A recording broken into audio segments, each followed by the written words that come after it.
concept of freedom was a very simple one. That to move from the physical restraint to a place where you had relative ability to move about. After the period of slavery, the concept of freedom became slightly different. It became one of, now that the chains are off, now that the fences are removed, now that the dogs are no longer put on us, now that you no longer have a right to deprive me of the ability to move, then it became clear that even though those things were gone, freedom still was not there. So it became a little less tangible. Even though you couldn't vote, and even though you couldn't walk on the same side of the street, and even though you had to drink out of a special fountain, and even though your children had to go to special schools and you had to live in special areas, the idea though is that somehow it was still less tangible, it was less clear, it was more abstract, but people knew something still was wrong, so they said, freedom means, let me participate. So they said, boss, now that the chains are gone, let me do some of what you do. Let me go where you go, eat where you go to the bathroom where you go to the bathroom. Let me live where you live, and let my children go where yours go. And our concept of freedom then became one of participation. And so for almost a half of a century, we worked hard to participate. We wanted to simply do what boss did. And if we were doing what boss was doing, we thought we were free. And we made lots of efforts to try to do what boss did. We prayed, we marched, we sat in, we walked in, we voted, we unvoted, we got beaten down in the streets. We did everything just trying to let boss let us participate. Because the concept of freedom then was just to be able to do what boss was doing. Then the laws got shifted again, and they began to let us do that. We could vote, and we could drink out the same fountain, eat at the same place, sleep in the same place. We really thought that now the freedom was here. Then we kept finding out something still ain't right. It still ain't right. So I tell you what, boss, let us be like you. We want to marry you and listen, we want to go to your school. We don't want no of these colored schools. We want to go to your school, boss. We don't want to have no black community. We want to live integrated. No longer no participation. We want to integrate. We want to live right next to you. We want to pray next to you. We want to sing next to you. We want to do everything right with you. Don't give us none of this old black stuff, none of this old African stuff. I'm an American, boss. I'm a real American. And once we began to push for that, we didn't want nothing to keep us from being a good American. We wanted to fight where boss fought. We wanted to go to his war, live in his place. So the thrust then had gone from plantation to participation to membership. We wanted to be shared members, and we thought we'd be free. But then we found out that we got there and we were sitting there and somehow we still didn't feel free. Sitting in his school, still didn't feel free. Reading his book, still didn't feel free. On his television, still didn't feel free.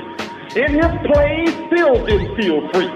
Everything we did still didn't give us the sense of being free, because we knew that something was still missing.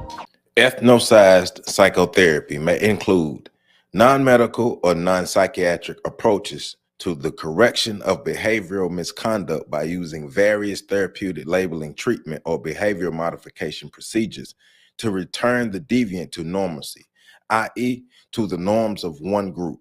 those with established power and a vested interest in resisting social change, norms that are declared to be the norms of society as a whole.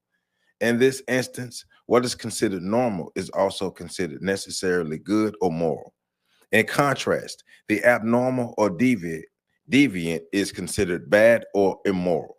In this guise, ethnicized psychotherapy may be rightly perceived as an ally of medicalized psychotherapy in that they both provide practical benefits to the ruling establishment by advancing its established moral and political positions against those of the oppressed, disguised as humane, enlightened, disinterested, and apolitical therapeutics. Thus, what at first sight may appear to be the utilization of objective scientific approach in dealing with deviancy in reality involves the stigmatization, moral condemnation, and politicization of the behavioral and consciousness of people, of persons struggling against social injustice and inequality.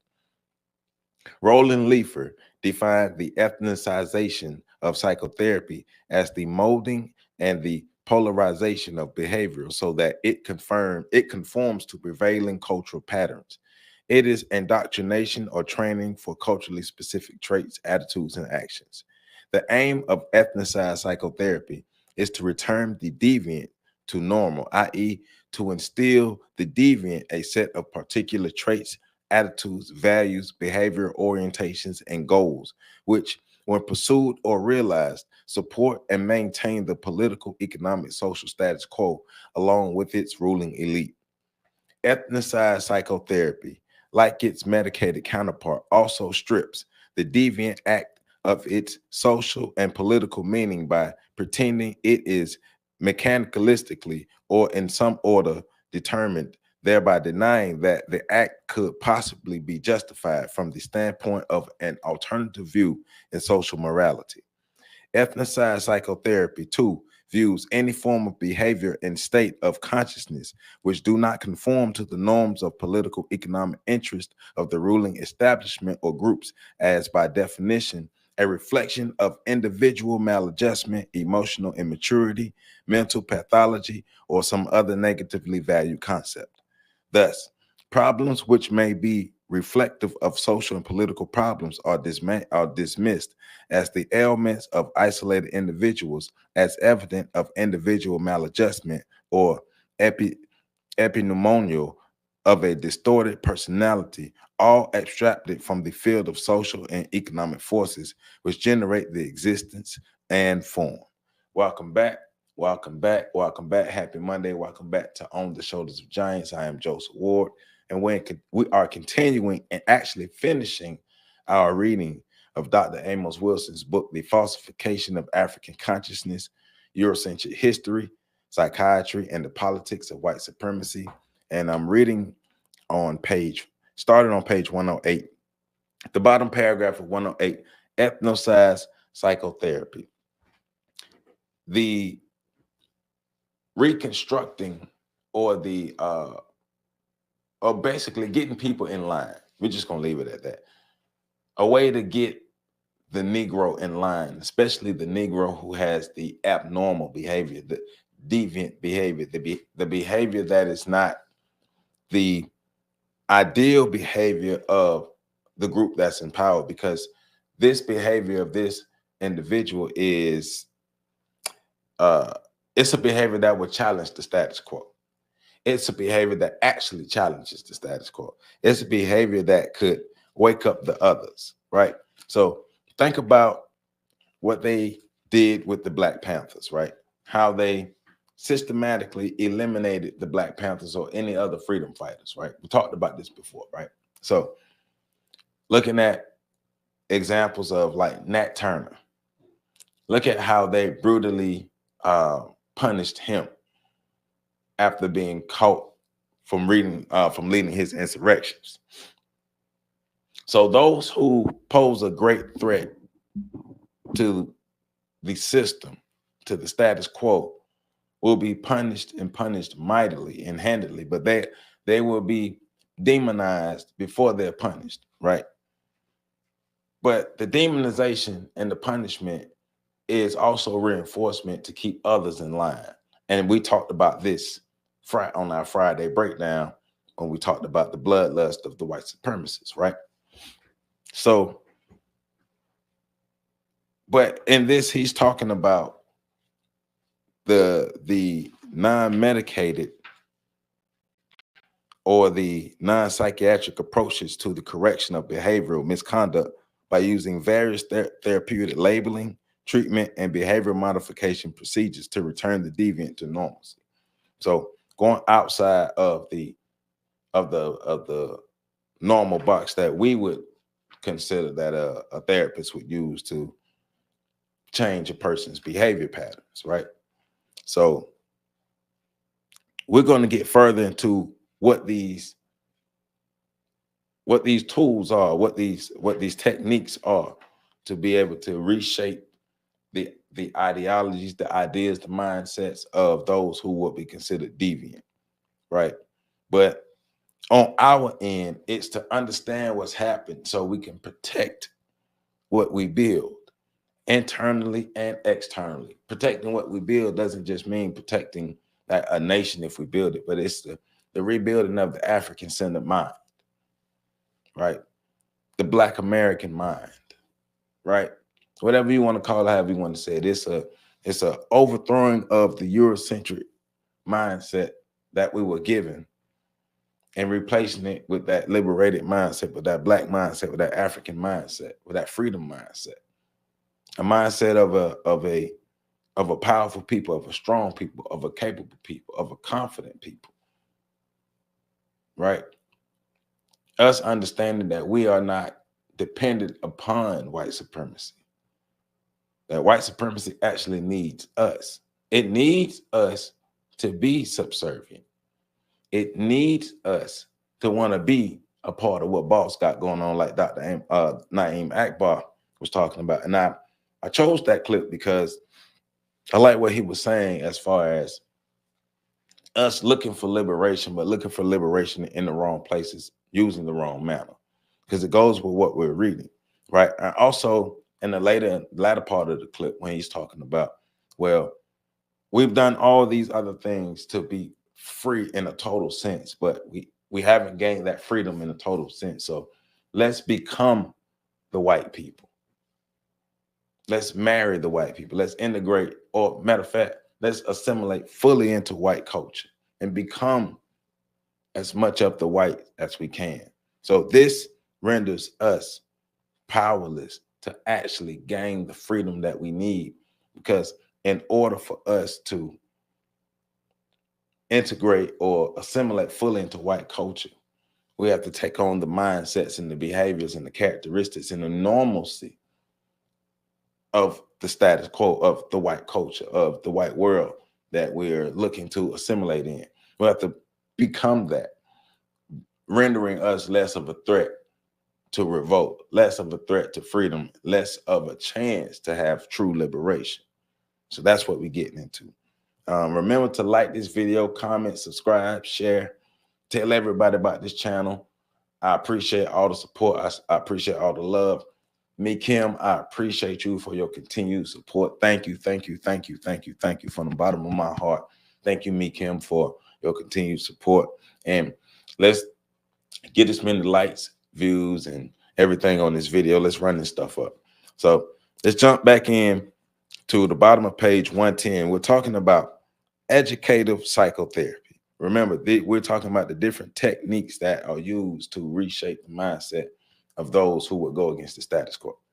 So in 1969, Leifer makes an important distinction between ethnicized psychotherapy and educative psychotherapy.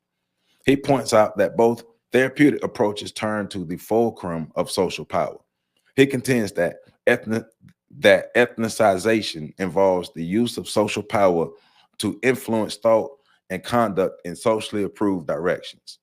Education involves the analysis of social power among other subjects to understand its influence on the lives of individuals and social groups.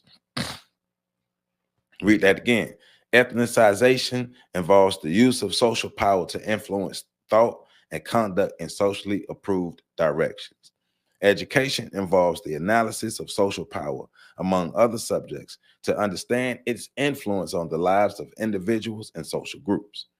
Given the political, economic position of Africans in the world today, and the negative social and mental health outcomes evolving therefrom, the African-centered educational and therapeutic psychology emphasizes critical analysis and understanding of how the ethnicized and Eurocentric social agent, whether therapeutic, educator, etc., attempts to mold African behavior to fit specific Eurocentrically self-serving legal, moral, political, and ethnic standards.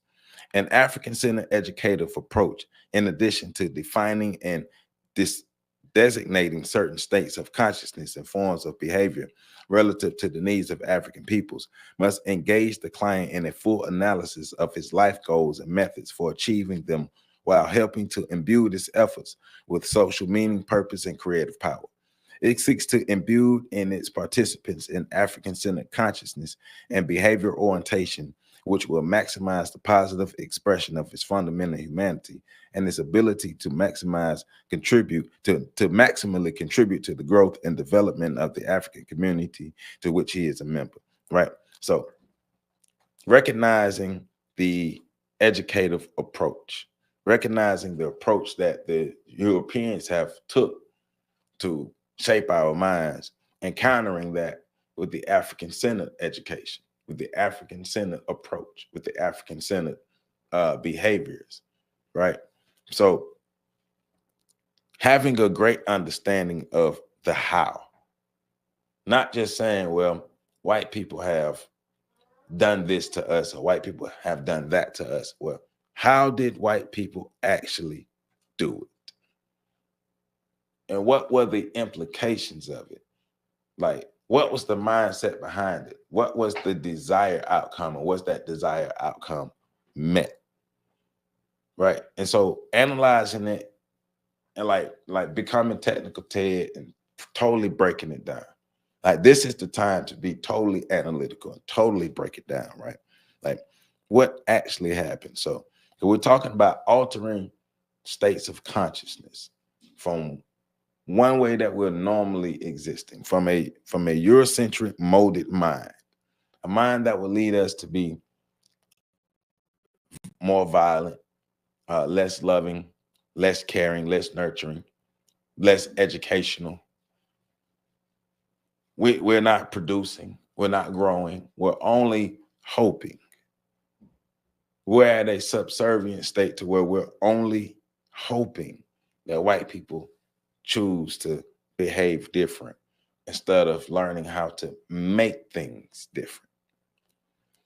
The participant in African-centered therapeutic and educational encounters discovers how he has been unconsciously conditioned by a Eurocentric system to respond habitually and unthinkingly to its social cues, to Eurocentric authorities and social contexts, which induce him to perceive, think, feel, and behave in certain ways.